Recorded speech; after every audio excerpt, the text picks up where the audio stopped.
ಈ ದರ್ಶನ್ ಫೋಟೋಸ್ಗಳು ರಿವೀಲ್ ಆಗಿದೆ, FSL recovery ಮಾಡಿದ್ದಾರೆ ಸರ್. ಅಂದ್ರೆ ಕೊಲೆಯಾದ ದಿನ ಅವ್ರ ಜೊತೆ ಆರೋಪಿಗಳ ಜೊತೆ ತೆಗೆದುಕೊಂಡಿರುವಂತ ಫೋಟೋಗಳು ಕೂಡ ಆಗಿದ್ದಾವೆ. ಸೊ ಇದು ಈಗ ನೀವು ಬೇಲ್ ಕ್ಯಾನ್ಸಲ್ ಅಪ್ಲಿಕೇಶನ್ ಕೂಡ ಹಾಕೋದಕ್ಕೆ ಎಷ್ಟು ಸಹಕಾರಿ ಆಗ್ತಾ ಇದೆ? ಅಲ್ಲ, ಈಗ ನಾವು FSL ರಿಪೋರ್ಟ್ ಬರಬೇಕು ಅಂತೇಳಿ ಹೈದರಾಬಾದಿಗೆ ಕಳಿಸಿ, ನಮ್ಮ ಹತ್ರ ಇದು ಮೆಷಿನ್ ಇರಲಿಲ್ಲ ಅಂತೇಳಿ ಹೈದರಾಬಾದ್ ಅದು ಕಳಿಸಿದ್ದಾರೆ. ಅದರಲ್ಲಿ ಅವ್ರದ್ದು ಫೋಟೋ ಎಲ್ಲ ಅಲ್ಲಿ ಆ ಸ್ಥಳದಲ್ಲಿ ಅವರು ಇದ್ದದ್ದು ಫೋಟೋ ಎಲ್ಲ ಸಿಕ್ಕಿದೆ.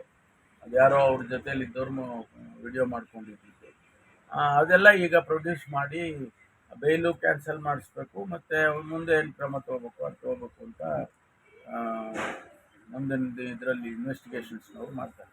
ಯಾವ ರೀಸನ್ಗಾಗಿ ಅವ್ರು ಬೇಲ್ ತಗೊಂಡಿದ್ರು? ಇಲ್ಲಿ ತನಕ ಅದಾಗಲಿಲ್ಲ. ಆಪರೇಷನ್ ಅನ್ನುವಂಥದ್ದನ್ನ ಹೆಚ್ಚು ಪ್ರೊಜೆಕ್ಟ್ ಮಾಡಿದ್ರು ಬೇಲ್ಗೆ. ಇಲ್ಲ, ಅದರಲ್ಲೇ ಗೊತ್ತಾಗುತ್ತಲ್ಲ ಅದರ ಅಗತ್ಯ ಇಲ್ಲ ಅಂತ. ಆಪರೇಷನ್ನಿನ ಅಗತ್ಯ ಇಲ್ಲ, ಅವ್ರೇನು ಹೇಳ್ಕೊಂಡ್ರು ನಾಳೆ ನಡೆದ್ರಲ್ಲಿ ಮಾಡಲಿಲ್ಲ ಅಂದರೆ ನನ್ನ ಬೆನ್ಮೂಳೆನೇ ಮುರಿದೋಗುತ್ತೆ ಅನ್ನೋ ಪರಿಸ್ಥಿತಿ ಆ ರೀತಿ ಹೇಳ್ತಾ ಇದ್ರು.